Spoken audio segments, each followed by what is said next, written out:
की स्टार्टिंग में हमें दिखाया जाता है कि समुद्र से कुछ अजीबोगरीब क्रिएचर शहर की तरफ बढ़ रहे हैं और इन क्रिएचर्स को नाम दिया गया है पैरासाइट। इसके बाद हम लोग देखते हैं कि एक आदमी अपने बेड पर सोया हुआ होता है, तभी वहाँ पर वो पैरासाइट उसके कान में घुस जाता है। वो आदमी बहुत तड़पता है लेकिन थोड़ी देर बाद वो नॉर्मल होकर सो जाता है। इसके बाद हम लोग एक लड़के को देखते हैं जिसका नाम सिंची था। वो रात को हेडफोन लगाकर गाने सुन रहा होता है, तभी वहाँ पर वो क्रिएचर पहुँच जाता है। वो पैरासाइट सिंची के कान से नहीं घुस सकता था, इसीलिए वो सिंची की नाक से जाने की कोशिश करता है। तभी सिंची को पता चलता है और वो उस पैरासाइट को दूर फेंक कर मारता है। सिंची उसे मारने की कोशिश करता है लेकिन तभी वो पैरासाइट उसके हाथ से काट कर उसके अंदर घुस जाता है। लेकिन तभी उसकी मोम वहाँ पर आ जाती है और वो अपनी मोम से कहता है कि मेरे हाथ में कुछ चला गया है। लेकिन जब उसकी मोम देखती है कि उसके हाथ में तो कुछ भी नहीं है। अब अगली सुबह में दिखाया जाता है कि जब सिंची ब्रेकफास्ट कर रहा होता है तभी उसे अपने हाथ में अजीब सा फील होता है। इसके बाद हमें वो आदमी दिखाया जाता है जिसके कल रात पैरासाइट कान में घुस गया था। वो अपनी बीवी के सामने जाकर खड़ा होता है और अपना मुंह खोल लेता है। उसका मुंह बहुत खौफनाक था और बहुत ही बड़ा था। वो अपनी बीवी का मुंह अपने मुंह में खा जाता है और फिर अपना मुंह बंद कर लेता है। दूसरी तरफ सिंची स्कूल जा रहा होता है। वहाँ पर उसे उसकी फ्रेंड मिलती है जो उसे बहुत अजीब नोटिस करती है। इसके बाद जब सिंची स्कूल पहुँच जाता है तो उसके स्कूल में भी उसके साथ बहुत अजीब चीजें हो रही थी। वो अब घर आ जाता है। वो अपने हाथ से काफी परेशान हो चुका था और वो उसे काटने के लिए जाता है, तभी उसका हाथ उस पर अटैक करने के लिए जाता है। अब उसका हाथ एक क्रिएचर में बदल गया है। इसके बाद हम लोग देखते हैं कि वो सिंची को कोई भी नुकसान नहीं पहुंचाता है और वो सिंची की बुक पढ़ने लगता है और वो उसका लैपटॉप भी चलाया करता था क्योंकि वो इंसानों के रहने सहने की तरीके जानना चाहता था। ये पैरासाइट सिर्फ सिंची के राइट हैंड को ही कंट्रोल कर रहा था। ये पैरासाइट सिंची को अपना नाम निक्की बताता है और वो बताता है कि मैं तुम्हें कुछ भी नहीं कहूंगा क्योंकि तुम मेरे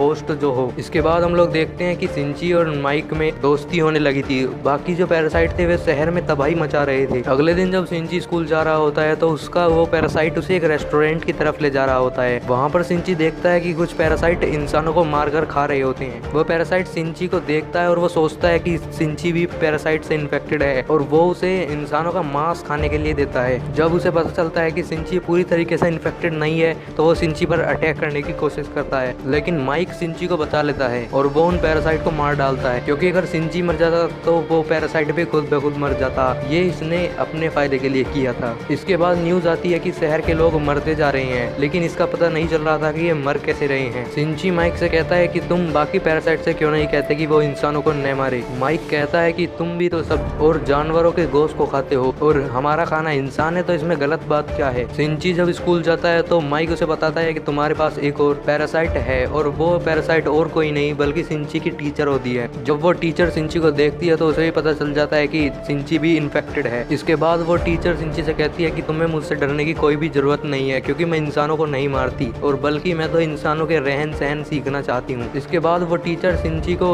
और पैरासाइट से मिलवाने के लिए ले जाती है। उनमें से एक स्टूडेंट होती है और एक पुलिस वाला। वहाँ पर वो टीचर सिंची से पूछती है कि क्या तुम हमारा ग्रुप ज्वाइन करना चाहते हो। वहाँ पर सिंची उसे मना कर देता है। अगले दिन वो पुलिस वाला सिंची के पास आता है और माइक उसे बताता है कि ये पुलिस वाला हमें मारने वाला है क्योंकि उसे पता चल चुका है कि हमने एक रेस्टोरेंट में पैरासाइट मारा था। इसके तुरंत बाद वो पुलिस वाला भी सिंची पर अटैक कर देता है और सिंची और माइक उस पुलिस वाले से बहुत लड़ते हैं और आखिर में माइक उस पुलिस वाले को मार डालता है। अब सिंची जब घर आता है तो उसे बहुत दुख होता है क्योंकि उसने एक मर्डर कर दिया है। दूसरी तरफ हम देखते हैं कि वो पैरासाइट उस पुलिस वाले की बॉडी में से निकलकर किसी दूसरी बॉडी में चला जाता है और ये बॉडी किसी और की नहीं बल्कि वो सिंची की माँ होती है। जब सिंची की मोम घर आती है तो माइक उसे बताता है कि ये अब तुम पर अटैक करने वाली है। तब सिंची उससे कहता है कि खबरदार अगर तुमने मेरी मोम को कुछ करने की कोशिश की। लेकिन इसके तुरंत बाद सिंची की मोम का सर खुलने लगता है और वो सिंची पर अटैक कर देती है। सिंची अब वहीं पर गिर जाता है और उसका बहुत सारा खून निकलने लगता है। अगली सुबह जब सिंची उठ खड़ा होता है तो माइक उसे बताता है कि तुम बहुत ज्यादा जख्मी हो गए थे, लेकिन तभी मैंने अपने सेल से तुम्हारी बॉडी ठीक कर दी। और अब जब माइक ने सिंची को अपने सेल से ठीक किया था तो अब सिंची पूरी तरीके से इन्फेक्टेड होने लगता है। इसके बाद सिंची अपने मोम को ढूंढने लगता है लेकिन उसे वो कहीं भी नहीं मिलती। इसके बाद वो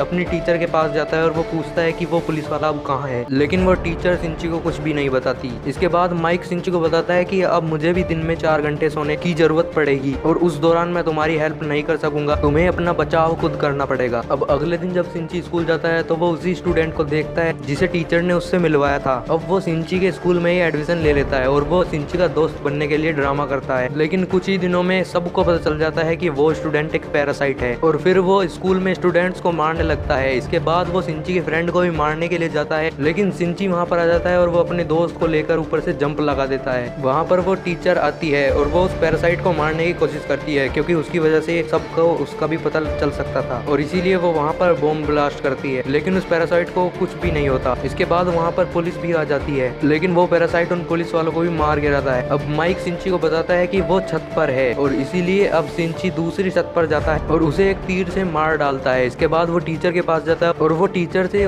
पुलिस वाले के बारे में पूछता है। इसके बाद वो टीचर पुलिस वाले के बारे में सिंची को बता देती है और अब उस पुलिस वाले का पैरासाइट उसके माँ के अंदर था और यहीं पर माइक के सोने का टाइम हो जाता है और अब सिंची को उस पैरासाइट से अकेले ही लड़ना था। इसके बाद उन दोनों के बीच में लड़ाई होती है और जैसे तैसे करके सिंची उस पैरासाइट का गला काट देता है, जिसके बाद वो पैरासाइट और उसकी माँ दोनों ही मारे जाते हैं। इसके बाद सिंची अपने दोस्त से हॉस्पिटल मिलने जाता है और वो वहाँ पर बातें कर रहा होता है कि मैं एक एक करके सारे पैरासाइट्स को मार डालूंगा। और तब हम वहाँ पर देखते हैं कि कोई उनकी पिक्चर ले रहा होता है, वो कोई जासूस था और यहीं पर पहला पार्ट खत्म हो जाता है। तो दोस्तों आपको इस मूवी की एक्सप्लेनेशन कैसी लगी? अगर वीडियो अच्छी लगी हो तो लाइक करना और चैनल को सब्सक्राइब करना मत भूलिए।